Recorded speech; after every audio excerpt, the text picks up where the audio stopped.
Hello, everyone. My name is Brianna Taylor, and today we are going to be talking about the wage disparities in the restaurant industry. Have you ever gone to an open concept restaurant such as Panda Express and noticed the difference between the girl who is taking your order and taking your money versus the people who are cooking your food, preparing your food? There are obvious gender disparities coupled with wage disparities that drive this to be. Today, I will be going over the wage disparities among men and women in the restaurant industry. There are two sides to this coin, where one tipped employee, often women in this case, earn a tipped wage of $2.13 an hour, and cooks, dishwashers, and other back of the house positions get minimum wage. Then there are larger cities with fine dining restaurants that typically white men earn a higher hourly wage plus tips, whereas back of the house is making minimum wage. In 2012, FamilyValuesAtWork.org describes how this law is still in effect, stating, the restaurant industry is one of the only sectors in which predominantly male positions have a different minimum wage than predominantly female positions. In many sectors, lower wages for women are often a product of discriminatory employer practices.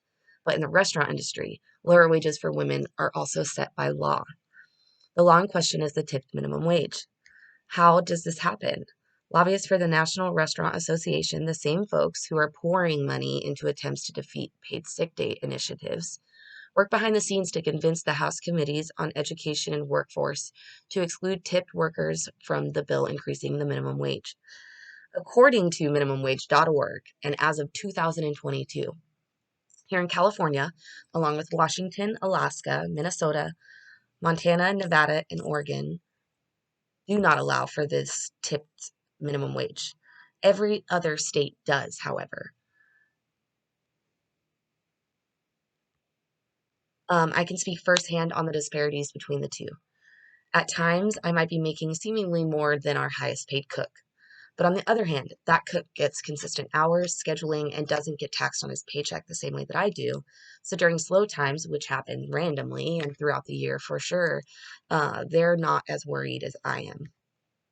In 2012, Deborah L. Ness, president of the National Partnership for Women and Children, in the article titled Widespread Inequality in the Restaurant Industry Means Hardship for Women Workers on HuffPost.com writes, this means that many restaurant workers, particularly women and their families, are forced to survive on poverty level wages. If having to live paycheck to paycheck isn't hard enough, 90% of restaurant workers surveyed also don't have a single paid sick day to recover from common illnesses like the flu, meaning that when illness strikes, they have to choose between already limited and much needed income and their health. As a result, more than two-thirds report that they have gone to work sick. The report goes on to say restaurant workers also have little to no control over their schedules, according to the report. Many don't know from one week to the next what shifts or hours they will be working. They are forced to work longer or different hours than planned, and they are sent home early because business is slow.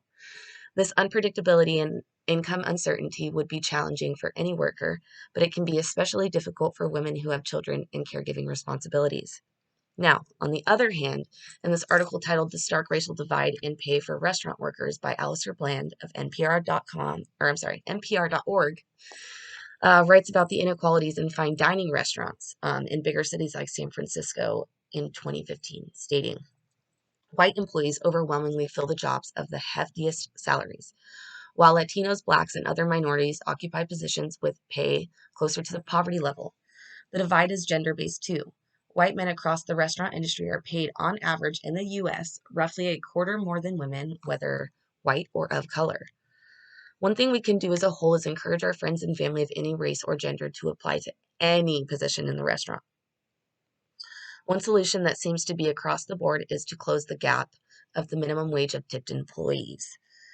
Jody Helmer from Food Fanatics magazine in the article Mind the Gap from usfoods.com offers 3 different models to mind the gap, including small hospitality fees, sizable service charges, and price hikes.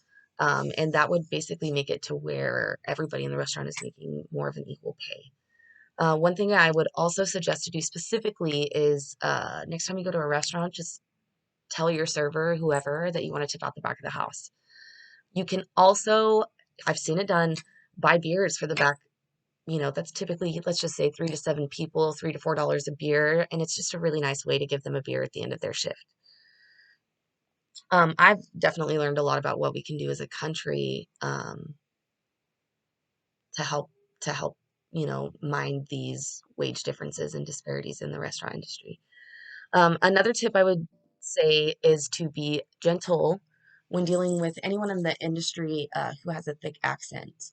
One thing that I came across was that people typically tend to not try out for these style of jobs in the service industry because they have a thick accent. So if they do happen to get that job and hold that position, give them some grace. I always like to say that it's okay to ask somebody to repeat themselves. It's not, however, okay to get mad if you cannot understand them. I hope everybody has a lovely day and a good weekend and you learn a little bit about the restaurant industry.